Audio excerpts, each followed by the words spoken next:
Hey, what's going on? This is Brad Stinson with the Team Brad Stinson podcast. Thanks for tuning in. I'm sitting here with Fritz Ball. How you doing, brother? Good. How about yourself? Another fantastic day. It's a beautiful, beautiful day. Fritz is a Marine Corps veteran, a combat veteran, and a realtor here in Grand Rapids.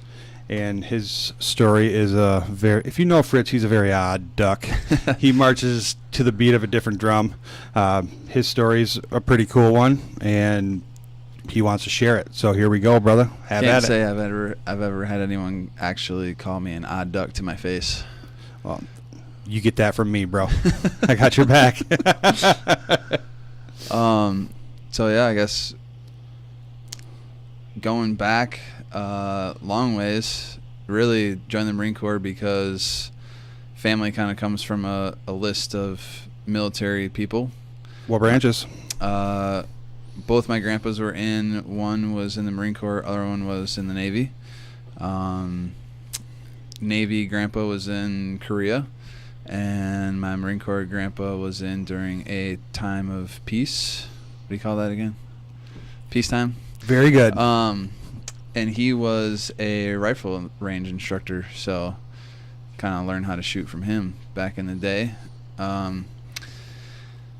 Grew up, always wanted to do it, tried to do it when I was 17. Parents wouldn't sign for me. Tried to do the buddy program with my little brother, but he has some health issues where he couldn't do it. And then finally did it when I was 20 myself. Just was in 2010 when times were a little rough. Yeah, multiple deployments, and the war in Iraq and Afghanistan is wearing thin. Yeah, so in 2010 I got laid off in like July that year. I was doing construction, pouring concrete, stuff like that, and yeah, I got laid off in July, and it was like, well, that's it. I can't be laid off from July until next March. So yeah, went to boot camp in October of 2010. And you stepped foot on the yellow footprints. And October 17th or 18th, I think it was. I don't know. You probably joined the 18th and got out the 17th. Yeah, something like that. So yeah, I went to San Diego, where real Marines are made. Yes, sir. Yeah, I actually went into boot camp not really knowing what I was going to do. I kind of had an open aviation contract, and there was like 8 or 9 different jobs that I could have ended up having. And so you went open contract? It was open aviation. Oh, aviation. Okay. When I sat down with my recruiter, Gonzo, as some of you guys might know him as, basically, the first time I walked into his office, I was like, hey, man, I either want to fly helicopters or I want to be a medic. And he was like, well, if you want to fly helicopters, you need to be an officer, so you got to go to college. And I was like, well, that's out. And this was when I was 17. This was like the first time I sat down with him. And I was like, okay, so what about being a medic? He's like, well, Marines are in the business of killing people, not saving them. So if you want to be a medic, you're going to have to go talk to the Army. I was like, well, I'm not doing that either.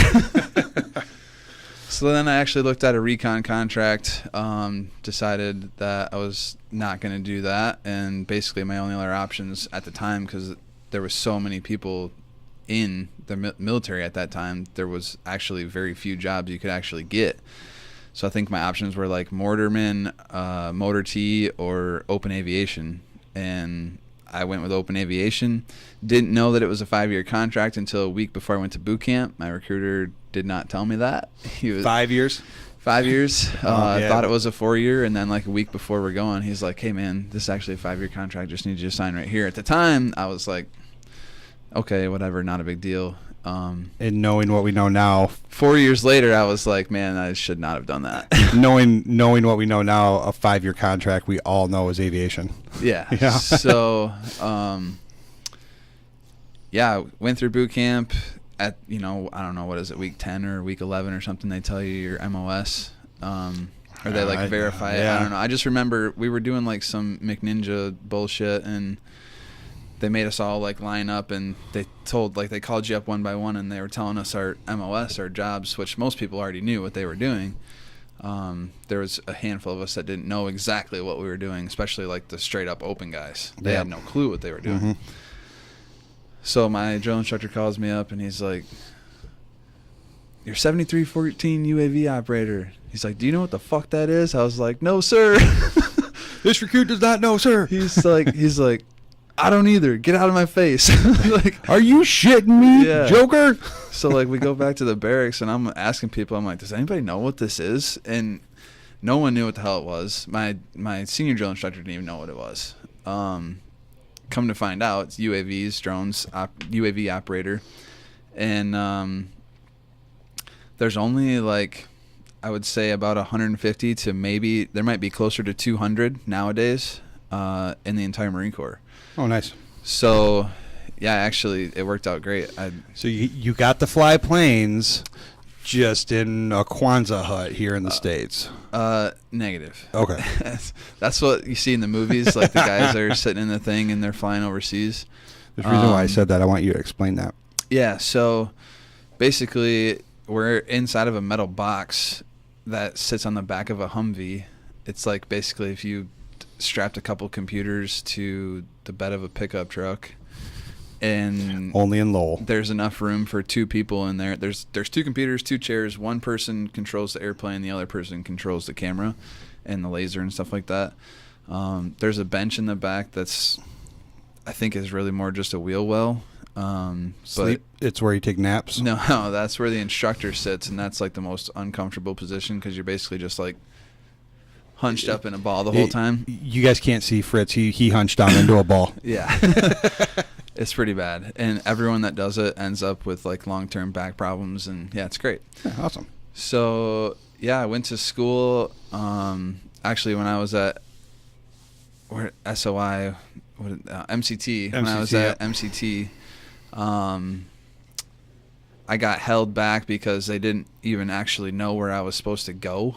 They thought I was supposed to go to Pensacola for my training, and they couldn't figure it out. I got stuck there for like a month. That's a miserable place to get stuck. Yeah, I was stuck in the SACCO or whatever is called, like the Remain Behind BS. RBE. Remain Behind element. And it was actually really cool. I met a couple really cool dudes in there who had also, they were recon dropouts because recon's a whole nother beast. So they were waiting to get reclassed. And there was a few of us who, kind of been in a little bit longer at that time, like 6 months was being in for a long time, we're like, Yeah. we were above everybody. I'm a salt dog. I've been Salty in for dog. 6 months, man. You only been in for 3. Get out of here. Get out of here, boot. You go clean the toilet. So there was like 4 or 5 of us, because every morning you wake up and you'd get like, everyone would get a job to go do around SOI, whether it was sweeping or cleaning or picking up trash or painting curbs, didn't matter, whatever. Everyone got a job. Raking rocks. Yeah, go do your bullshit. So we actually were in charge of like delegating the jobs, and then once the jobs were all delegated and we dispersed everyone to go do their thing, we would just grab our phones and then go over to the staff barracks and steal their Wi-Fi, and we would literally sit there all day long and just play on our phones and hang out. So that was kind of the start of true skate marine. Oh yeah, right that there. was the start of my skating. Skating means For sure. just doing absolutely nothing, just trying to avoid any NCOs or Yep. higher ups, just so you don't have to do anything all day. And this was all, there's like 4 or 5 of us, privates, PFCs, just walking past gunnies and staff. So the roots of your skating are founded in MCT. No, I'm just kidding, man. Seriously, for sure. I learned from the best. So where were you stationed after you went to school and all that? So finally they figured out where I was supposed to go, which was Fort Huachuca, Arizona, which that's a whole nother beast in its own. Went to school there. That was about 9 months. It usually takes anywhere from 9 to 12 months, depending on when you get there, when you class up, availability, stuff like that. So that was the big reason why the contract was 5 years, is because my schooling was so long. I basically spent the first whole year, boot camp, MCT, learning how to fly drones. Yeah. That whole year's gone. So after that, got stationed in Cherry Point, North Carolina. Was there for about 6-8 months. I think I got sent there in October of, would have been 2011, and then once I got there, I had to do my flight physical. Found out that I was really deaf in my right ear, and I actually almost got kicked out of the Marine Corps because of it. I was about 2 weeks away from actually getting kicked out when the flight doc called and was like, hey, well, they had someone who was supposed to deploy. That person ended up not being able to deploy, and instead of kicking me out, they just gave me a waiver for my hearing and sent me on the deployment. So actually worked out pretty good in the long term because I got to go on a deployment like 6 or 8 months after being in the unit, and I was the lowest guy on the totem pole, which sucked because I got to do all the bullshit while we were overseas. Like I was literally the freshest boot in the whole unit. Being the bootest of boot is never a fun experience, especially on a deployment. Yeah, it was bad. But it actually worked out pretty good because as soon as we got there, one of the guys who he'd only been there a little bit longer than me actually popped on a drug test. Nice. So he popped on a drug test. Like we took a piss test the day before, or like a couple days before or something before we left. Where were you going on deployment? We went to Leatherneck, and then from Leatherneck went to Dwyer, and then I was at Dwyer pretty much that whole time. I went out to a couple other. Okay, we're good. Go. So went to Leatherneck, from Leatherneck went to Dwyer, was there basically the whole time. What's Dwyer? Camp Dwyer's in southern Afghanistan. I think it was actually part of RC Southwest. So we're in Afghanistan now? Correct. Okay. Yeah, so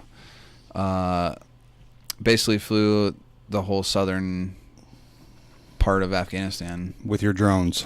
Yeah, we would basically just watch mud huts and wait for people to show up and wait for them to load up what appeared to be bags of bad things and follow them. Hopefully we would be able to get QRF out there to stop them. Were you releasing hell on these guys, or were you just reporting back like we see some Johnny Jihads? It depends on what exactly they were doing. So the goal of watching like a weapons cache or a drug cache was to actually obtain the guys so that we could question them and figure out, where the other stuff is.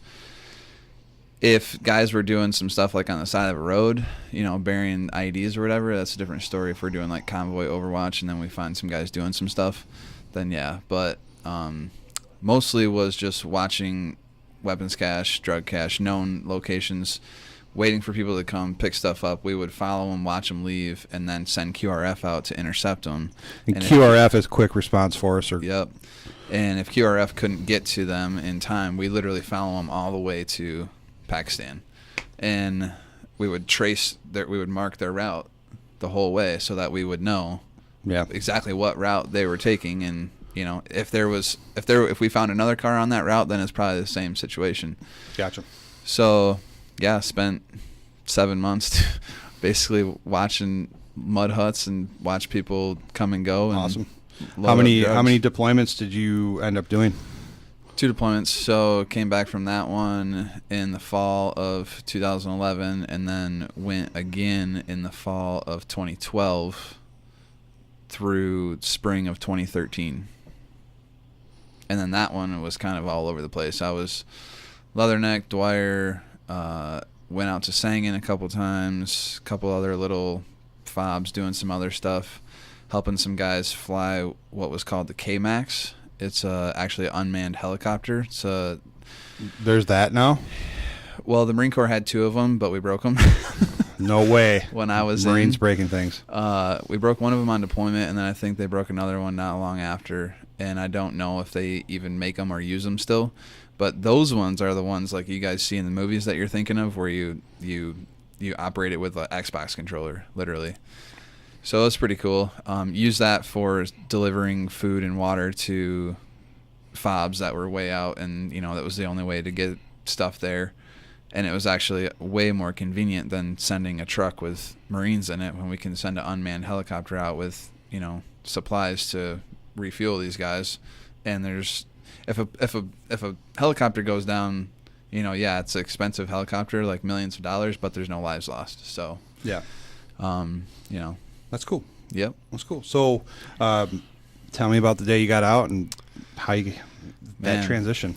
About the last, so I tried to early out literally for like the whole year, like the 5th year. It was bad. It was all downhill from there.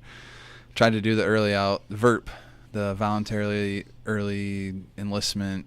I can't remember what the hell it stands for now. But you could submit a packaging, try and get out early. So I tried to do that literally six different times to get out 6 different dates early, and every single time my mass sergeant was like, this is going to get denied, right? Like, everyone up the chain would approve it, even my CO, and then my mass sergeant would call. He knew the guy at headquarters who was in charge, and he was like, I'm just going to call my buddy and I'm going to tell him to deny it. Because at that point, myself and one of my buddies were the only 2 experienced operators, only 2 with deployment, most hours, most flights. I mean, the list goes on. So that didn't work out very well. Ended up getting out, I think I had like 2 weeks of leave saved up. So I got out like 2 weeks before. So you had 2 weeks of terminal? Yeah, 2 weeks of terminal or something like that.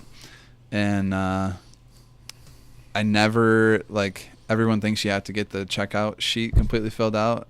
I totally skipped the sergeant major because he absolutely hated my guts and he wanted me to get in my chucks, and my chucks didn't fit. So I said, no, thank you. That's your uniform C. So that always never made sense to me. They always, at boot camp, they give you all your uniforms when you are at like your peak top performance. Yeah. So we all know that, we're not going to be as active as we were in boot camp. So 3 weeks after boot camp, shit doesn't fit anymore. Drank too much beer. Yeah. So anyway, so you transition home, right? Yeah. So I got out.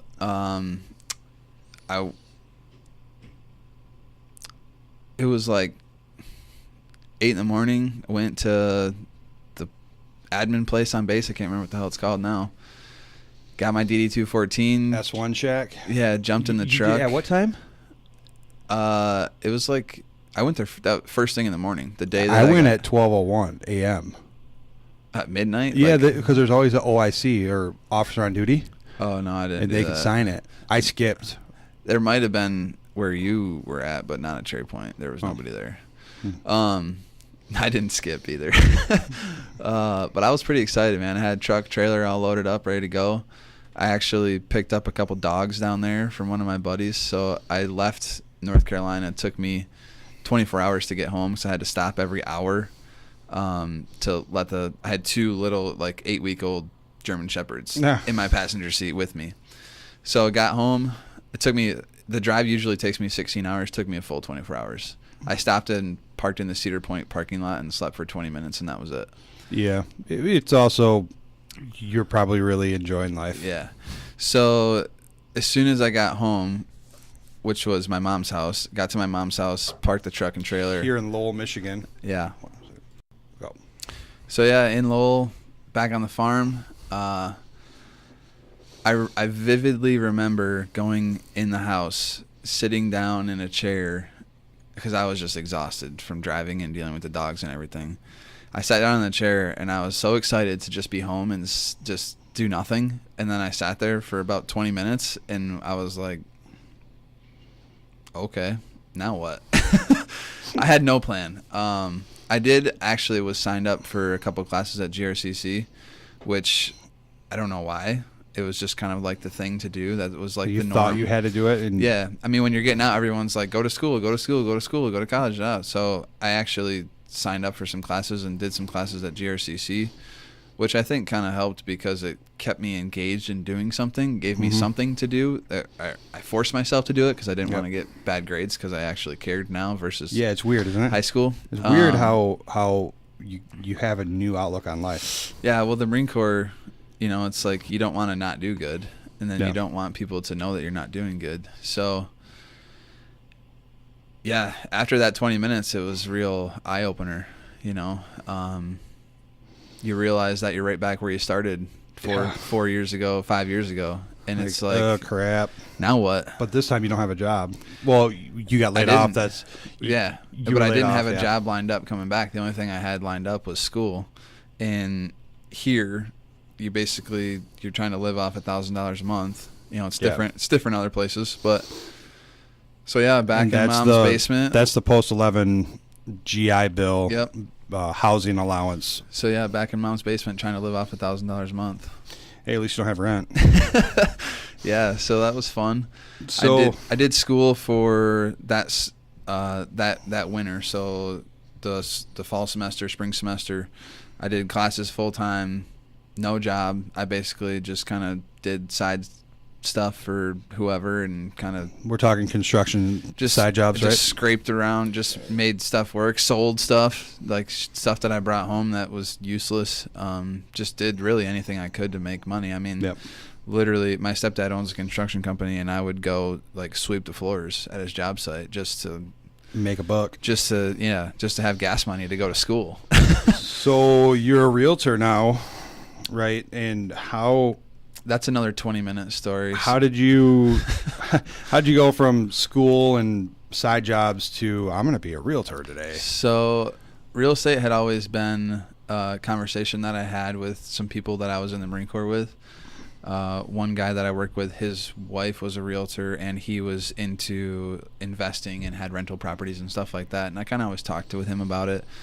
My mom's a realtor. She's been a realtor since 1995. And basically, after me sitting in the chair for 20 minutes not knowing what I was doing, I still had no idea. Then I went to my first college class, like sat down in the class with all the young punk kids. Here I am. I'm 25 at the time, so I'm the old guy. Like, I'm the old guy, the veteran with the beard, like I'm that guy in class. Hat down to your eyes. Yeah, and then like there's these 18-year-old punk kids showing up late and it just driving me nuts. I know the stuff that we used to do when we were their age just drove me insane too. So I was about 20 minutes into my first college class, like actually sitting in the class, and realized that I was done with college. This was not it. I was not doing this for the next 4 years of my life, because the plan was for me to actually get a business degree with a focus in real estate. Grand Valley actually offers a program like that. I can't remember exactly what it's called, but it's something like that. And now I have a friend who did that, and he's like, it's pointless. He's like, they didn't teach me anything about how to actually help people buy and sell real estate or invest in real estate. So about 20 minutes into that class, I've realized, okay, this isn't it. I'm getting my real estate license. I went and took the real estate test, or the class, a couple weeks later, and then I waited until the college break, the winter break, to take my licensing test. Did that over winter break, and then actually didn't get my license back from the state of Michigan until April 13th or something would have been 2017. Because I found out that if you snail mailed it back and forth to them, they could do something where it cost, save you money or something, because I was a veteran. And I should have never did that, because it took me 4 months to get my license. So now I'm 4 months, 4 months have gone by. I'm still in school, but I haven't done anything real estate related. Yeah, which, TV time out for a second. The Montgomery GI Bill will actually pay for quite a bit of the licensing fees. Mm-hmm. So please reach out to either myself or Fritz in regards to that, because the last thing I want to see is money holding you back when there's an option for you if you are a veteran and you have the Montgomery GI Bill. Yep. And there's a lot of places where you can actually do the licensing class for free, or it's 50% off or something like that. And then, the state will actually cover your fees. You just got to know how to do it. Correct. I learned how to do it. Now that I know how to do it, I probably could have had it done faster, but I did it after the fact too. After I paid for everything and took my licensing exam as a loan officer, I was like, "Oh, are you kidding me? Oh shit!" Yeah. Right. And I know WMLAR, the West Michigan Lakeshore Association of Realtors, they are very pro veteran as well. Mm-hmm. They offer a whole bunch of discounts and scholarship opportunities for veterans. So please feel free to reach out to either one of us. Yeah, GRAR does something similar to. It's only active duty. It's only active duty, which we need to have a conversation with them. It's kind of silly. If you ask I've already had a conversation with them, because if a person's on active duty, then why are they a realtor here? Right. Yeah. So that's a whole other conversation. Yeah. So anyways, I finally got my real estate license in the spring of 2017. Is that right? Or no, it was 2016. Yeah, it was 2016.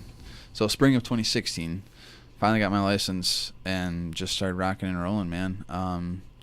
I kind of did I somehow managed to sell one house a month. So whether it was helping someone buy a house or sell a house,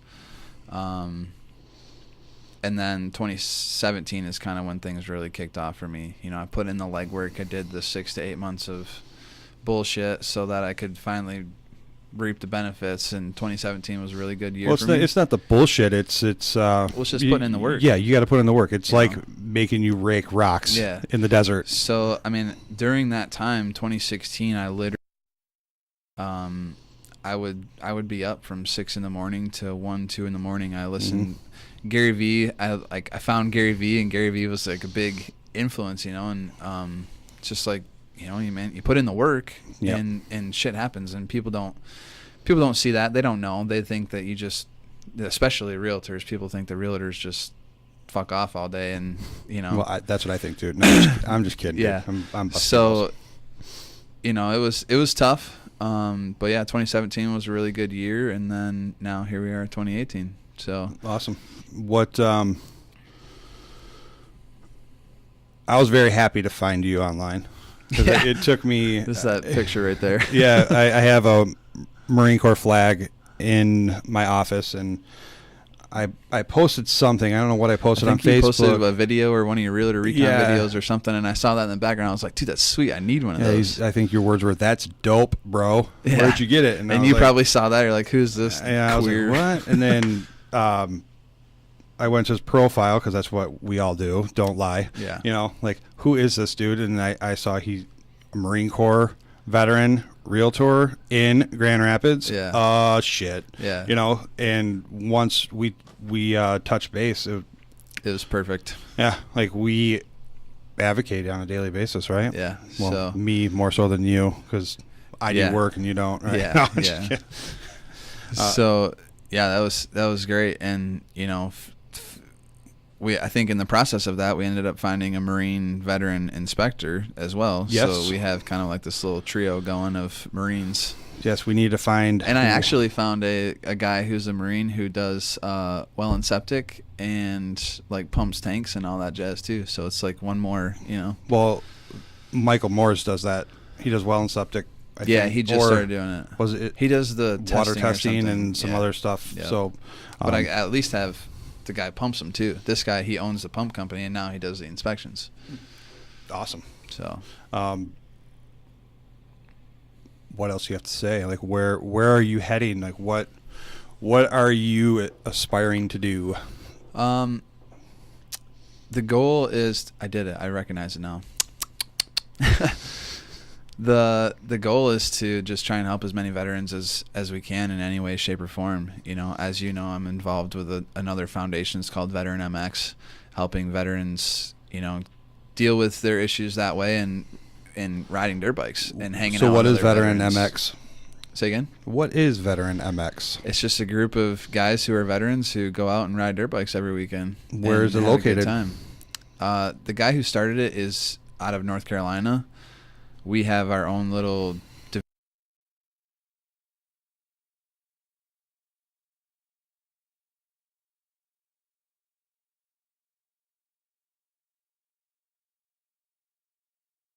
racing against each other. Yeah, racing dirt bikes. Like, right against each other in what's called the warrior class. So we have our own class, any age, not any age. I mean, if you're in the you have to be a veteran in the military. So obviously over the age of 18. Yeah, so obviously over the age of 18, any experience level, any bike size, doesn't matter. We have our own class and we race together, and yeah, it's really cool. So there's that, and then, you know, trying to help as many veterans as I can buy a house using their VA loan, which is where you kind of come into the picture. And what have you learned on the VA loan over the last? How long have we even really? A lot.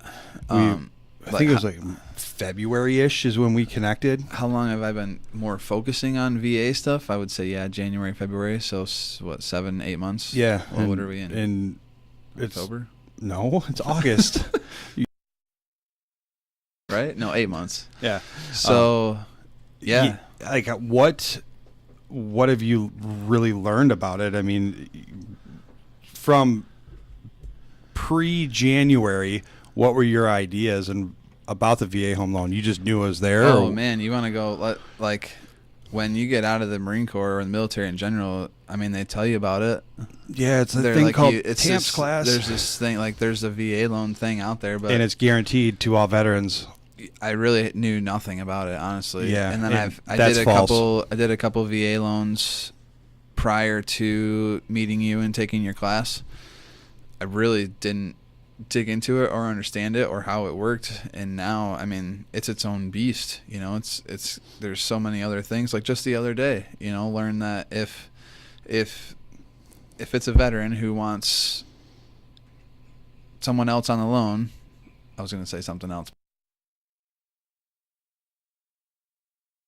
You know, they got to have 12.5% down. Yeah, and I didn't know that. well, a lot of people don't even know you can have a non-veteran, non-spouse on the loan. Right. Right. It's 100% possible. Mm-hmm. Right. There's an actual whole chapter in the VA Lender Handbook titled Joint Loans. Right. Right. So And then it just all depends on the entitlement. So Yep. And then even, you know, before that, like we were talking about too, is, you know, getting that COE and submitting that and making sure that everything's good to go. What, you know, it could be a difference in 3 or 4 days or 3 or 4 weeks. correct. Which makes a huge difference. COE is the eligibility document, and the eligibility document is the most important piece of paper when you're dealing with a VA home loan. Yep. Because if you do not have the COE, how do we know a veteran's eligible? We don't. A VA home loan will never, ever, ever close without a COE. Right. You could just have someone walk into your office and say, hey, I'm a veteran. Yeah. And then you pre-approve them. They go find a house, get it under contract, and you have no COE. And then next thing you know, it takes you 4 weeks just to get your COE. Now you're not closing for 60 days, and everyone's not happy. And that happens on a daily basis. Yeah. And it's sad. And that's why I do what I do now. I specialize in VA financing because I know the personal effect that it had on me, and I know from personal experience how much we do not want to deal with the VA and what all these forms are, because I mean, for whatever reason, the VA tries to overcomplicate everything. Yeah. Right. They make everything Yeah. so difficult. Like even reading a piece of paper, you're like, what the hell? Am I approved? Did they approve or deny my compensation claim? Yeah.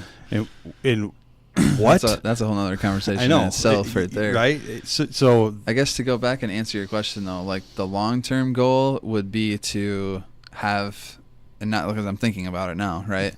Long-term goal would be to have a team of realtors who are all veterans who just help veterans. yeah. That would be the ultimate And I would love coolest that thing. It'd be awesome. Yeah. I mean, that'd be awesome if we had, because I mean, And then we all go ride dirt bikes after. or not. I asked Fritz the other day if he wanted to ride dirt bikes, and he's like, what? He's like, do you even know how to ride? I was like, well, if you can ride, I can ride. Yeah, it can't be that hard, right? We settled on going to the pistol range. Just sit on it and twist the throttle. Yes. Pretty easy. I think there's a clutch there, isn't there? Yeah, something like that. And gears and things. No, but yeah, I think that the veteran home ownership team would be pretty badass. Yeah. And then, you know, like we talked about too, having all the other veterans involved with all the other pieces of the puzzle. I don't know if we have time or if you want to go back about kind of like the transition part of, you know, transitioning from. If you want to, yeah, it's up to you. You're the one that has to go there, Diva. No, I got time. Well, I know that you kind of touched base about it on yours, and I don't know if you talked to anybody else about it. For myself, at first, I guess I've always been kind of like a go-getter, do-it-yourself kind of attitude, you know, and never really. A lot of things it takes a lot for something to affect me, to like actually like hit home and pull me down, you know. So I would say for the first year or so after getting out, like I said, it was good that I had school because I had something that I had to do. I had to go there. I had to interact with people. I had to do my homework. Well, I didn't have to, but I chose to, so that I would get good grades, et cetera, et cetera. And then I knew that I wanted to do this real estate thing, so I had to take that class. I had to study for that. I had to learn. I had to grow and develop. And for about the first full year, I never really kind of sat down or took the time to even think about it. You know, like, oh, hey, there's nothing. I got nobody, you know, no one. I never thought about it until later. It was like not a single person from my unit called to check up. No. You know, not a single staff, and you know, shame on me because I never did it either. So how can I expect other people to do it when I didn't do it for my junior Marines when they got out? It was just, you don't think about it until it's too late. Because you're too worried about you're too worried about all the other bullshit going on. I mean, because you transition out and you don't have a job, you don't have anything really lined up, right? And then we're so eager to find a job that we just take the first thing that comes across our way, and well, some people they don't have one lined up, and then they get here and they realize they don't have one, and then next thing you know, they just give up completely. Yeah, that's true. And that's where it's like I was saying with the school thing, when you're getting out, if you have something to look forward to or something to go to, even if you're flipping burgers at McDonald's, man, do something, go somewhere, do something, find someone, people, anything, anywhere, be around people, do something, get a job, doesn't matter what it is, sign up for classes. I don't care if you're taking freaking art classes, do something. Art history was actually a very interesting class. I learned so much in that class. I loved it. I was completely mind blown at all the things that I learned in that class. I know. So was I. I was like, I took this class as a fluffer, same here. Something Same that here. I needed this credit. That was the only professor I actually liked too. Yeah, it was amazing how much I liked that class. Like, holy shit, because it was all about history and all the architecture of everything. It's really cool. Like how much history affected art and art affected history, and it was insane. So I really didn't get in a tough situation until about a year later, when it was either. For me, it was either shit or get off the pot, right? I had finally ran out of money. I was trying to focus on this real estate thing and do this real estate thing. Well, good on you for actually having money. Well, I mean, the little bit that I had. I mean, luckily for me, too, I don't know if it was my parents or whatever. While I was in the Marine Corps, I paid off everything that I had. I didn't have any debt. I didn't owe anybody any money or anything. I spent all my money on beer. Yeah. So, when I got out, the only thing I had to do was cell phone bill, insurance, and put food and gas, Yeah. So it was very minimal expense wise. And then it got to a point where it was like, okay, this is it. Like I'm literally so broke that I'm either going to have to give up on real estate or go get a real job. And then literally not even I would bet you 5 minutes later, the phone rings and someone wants to go look at this $300,000 house. We go look at it, write the offer gets accepted, and it's like, oh, thank God, Boom. So then I scrounged around for another month and made some shit happen, and I survived, and but I guess overall the transition wasn't super difficult for me, and I think now that I'm thinking about it and we're talking about it, I think it was because I've always had something that I was going towards, or something I was reaching for, or a goal that I was trying to reach, or something that I was trying to accomplish. And I know a lot of people when they get out, they don't have that. Yeah, it's hard to find. They don't have it. They don't have any money from the get, even when they get out, because the military doesn't pay you shit. Mm-hmm. A lot of people don't have anywhere to go. A lot of their parents move out and downsize. They don't even have they might be able to, they say, hey, yeah, you can crash on the couch for a couple weeks till you find a place, but how do you find a place when you don't have a job or any money? Very true. So it's I see and I understand how how Marines and veterans in general end up in the situations that they end up in, because they're just not, they don't think far enough ahead, I guess. And I don't know if that was just instilled in me at a young age. Too blinded by the nearsighted joy to see the long-term effect. And it also has to do with the culture of the military, right? I know every unit is different, and I don't speak for the entire military, because my career was two halves. Right. So my first half, it was like 3/4 and then a quarter. Right. The last quarter was horrible. Mm-hmm. We had a first sergeant who he treated his approach to problems and life was that of a 4-year-old child. Yeah. His problem solving skills sucked. And it's like, are you kidding me? We're deploying to Iraq and your ass is in charge of me. Oh, that's across the board. Yeah, man. It's not just just you. But the first three quarters of my career, we started off as boots and it sucked, but we grew up together. Right. And so by year 2, we gelled, meshed, grew up together, and we were a well-oiled machine. I mean, how many days can you say when you're back in garrison that you never saw your CO, you never saw anybody higher than a sergeant, right? Oh, you see them all the time. That's another thing that was unique with UAVs is I worked from everyone from PFC bootfuck to I flew with my CO every single other day in Afghanistan. I mean, literally, from the bottom to the top of the totem pole, everyone's involved to make happen what we did. Like what I'm saying is our sergeants and corporals ran everything. Yeah. The staff NCOs and higher, they were out of it. Yeah. Right. So we were a well-oiled machine. We're getting off of work at 11:30 every day. Yep. Right, which is awesome in the Marine Corps. Yeah. Right. And then this first sergeant comes in because we had to change into the guard. You're going to be here from 7 to 5:30 every day, no matter what. I don't care if there's anything that has to be done. Look into how the unit's doing or performing. He just comes in and says, this is how we're doing it. And that is management rule number 1. You don't come in, puffing your chest. That's one of the biggest problems in the Marine Corps is all the people who are in charge now, especially now. Like now that since I joined, it was still, but now that we're 7-8 years into this politics BS and, you can't hit anyone or do anything or actually punish anyone. You can't even take them out to run them and make them barf, it's all just paperwork. Yep. Like that's the result of just trying to punish people with paperwork. And it was great for me because whenever I would get in trouble, I'd be like, go ahead, write me a freaking page 11, NJP me. I don't care. Yeah. Do it. I dare you. Because if that happened, then I won't have to fly. And then I won't have to come to work and I won't have to deal with all you idiots. It was bad. For me, it literally got to a point where I gave 0 fucks and I did whatever the fuck I wanted. And they would threaten me with paperwork and they would never give it to me because if I wasn't there doing what needed to be done, the whole unit literally would not function. And we wouldn't be able to do the things that everyone wanted to do. And I wanted out so bad that I was hoping and praying that they would NJP me and kick me out, but they wouldn't.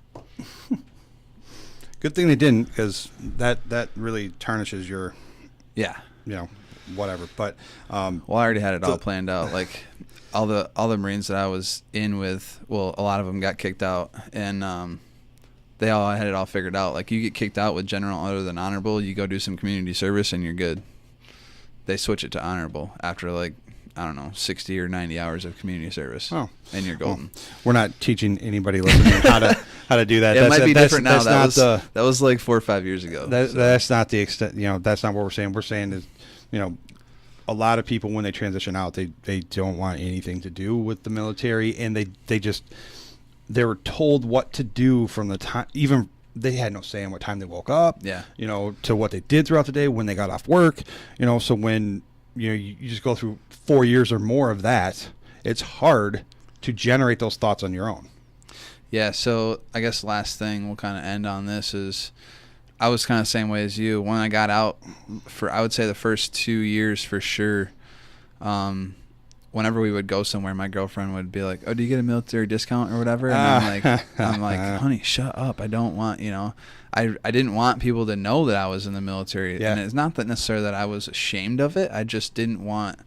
I was like super paranoid for whatever reason, and I have my CPL, so I was always carrying, and I didn't want someone to hear her ask that, and then they'd be like, "Oh, this dude's a vet. I'm gonna see if I can try and kick his ass or something, or some shit." I just didn't, for whatever reason, I didn't want people to know that I was a veteran. I can't put I still struggle with it today. Yeah. I've been out for 10 years, and I'm better now, especially like with the Vet MX stuff that I'm doing and trying to help other veterans. So I kind of have to explain to track owners and things like that, and now seeing how much of an impact that just one thing can make on a veteran is crazy. So I was the same way.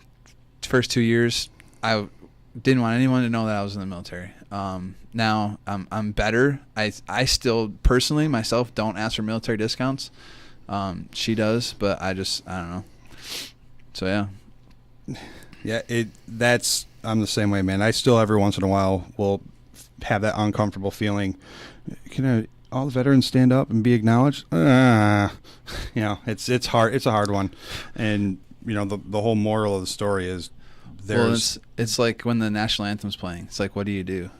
Like I don't salute. Yeah, no, I don't either. But it's like I don't even look at the flag. I look down and I put my hand on my heart. Yeah, I don't even, because all that does is bring back so much bullshit into my head, and then you start thinking about shit, and it all goes downhill from there. But then when the national anthem's done, I'm like, okay, fuck yeah, let's go racing. So it's just a moment of silence, I guess what we're trying to say is, there's many reasons why we feel like we're welcome back home, and there's many organizations that are out there for us veterans. Like Vet Sports is a great one. I just played on the Vet Sports They have a softball ton team. of different programs. I'm actually working with them to try and get this whole motocross thing involved with that too. It's a really, really good program. Yeah, and I mean, it doesn't matter who you are or what, As long as you're a veteran or a vet supporter, they want, the whole goal is because they want to get veterans outside of their home, back in an atmosphere where we thrive, a team atmosphere, and just get out and be active. Even the legions, like, I've never been to one until we went and did that thing, and I always just kind of thought they were like this old, nasty, dark, crusty place where all these like World War II veterans were hanging out and drinking beer and smoking cigarettes. Yeah, Vietnam. Just a bunch of grumpy old men, and it took me 2.5 years to even set foot in one. And the only reason I went was because we went and did the thing, but it was a benefits fair. Yeah, it's not nearly as bad as what I expected it to be. I had this image from a movie or something in my head that it was just not this great place to go. And, had I gone to any of them sooner, things might be a little bit different. But the VFWs and American Legions, they have a lot of good things going for them. And I definitely do think it's a great place to start. They have a lot of connections within the Legion and VFW. Well, the guys who work there, they know their shit. They know what they're talking about. And if you have something that you're trying to do, they probably know the person that you need to get in contact with. Correct. It's like if you are having problems with your benefits, they have veteran service officers. They're like the connector. They know everyone. And every post is different, just like every branch. There's the one that I've seen that's the most active and has probably the most under one umbrella, if you will, is the Boat and Canoe Club on North Park. Okay. North Park in Monroe, down by the GR Home for Veterans. That's a whole nother conversation. We'll have plenty of time to talk about that. Yeah. Final thoughts, Fritz? I would say if you're a veteran and you kind of don't know where you are or what you're doing, or lost or confused, or looking for a purpose, just reach out to anyone, go do something, go start something. It doesn't matter. Go sign up for some classes, even if you don't know what you're doing or what you're going to take. Go participate in, get with Vet Sports. They have tons of different programs for different things that vets can do. There's just all sorts of stuff there's so many options out there. Like if you seriously started looking into it, it would be overwhelming and you wouldn't know what to do. There are a lot of programs out there too that, and there's tons of people who want to help vets. Yeah. Tons and tons. I mean, a couple weeks ago down in, I think it was South Haven or something, a bunch of guys with a bunch of charter boats just took a bunch of vets out to go fishing for free. Yeah, it's awesome. I mean, stuff like that happens all the time, but you will never know those things that are happening if you don't get involved. If you don't go to the VFW, if you don't reach out to myself or Brad to know these things, or, you know, I have a page that's called Grand Rapids Veterans on Facebook. You can join that page too. And we'll link it in the yeah, comments of this. you know, and a lot of times, guys, the page isn't super active with things, but a lot of guys on there know what's going on in the community, and they post try and to. share stuff on there so that people can be informed. And if they want to go, they can go. Like there's some shooting thing coming up in a couple weeks, a shooting benefit for something. I don't know exactly what it is, but it's on the page. The details are all there. The information's there. You sign up, you go, you shoot guns with a bunch of veterans, you have some fun. You know, it's just get up and get out and go do something. Doesn't matter what it is, even if it's just going for a walk. Yeah. Speaking of walks, Veteran suicide, veteran suicide awareness 92 for 22. Same thing. That too. Like, why not? Why would you not do that? Like, if you're a veteran and you can fucking walk, do it. Yeah. Get your ass out there. It's only 13 miles. Yeah, it's nothing in the grand scheme of things. Yeah, I want to have a mass horde of people so we stop traffic. Yeah, I'm planning on wearing my silkies. You still fit in them? Yeah. Damn. You haven't been out long enough. Yeah. So, all right, no, man, I appreciate everything. It was a good time. If you're a veteran looking for a home, yeah, Fritz Ball. Give me a shout. Fritz Ball, Keller Williams, GR on Facebook. My phone number is 616-813-3010. FritzBallHomes.com, or look me up on Instagram, Fritz Ball Homes. And even if you're not a veteran, you know somebody looking for a home, you can refer Fritz. Yeah, and he's if a Marine. If you're not looking for a house, and you just want to talk or figure out, find something to go and do and get involved in, hit me up. Let me know. I'll be more than glad to help you out. Roger that. Well, thanks for stopping by, dude. Thank you for your service, and keep up the good work. Thank you, sir. Brad Stinson signing off. Out. Semper Fi.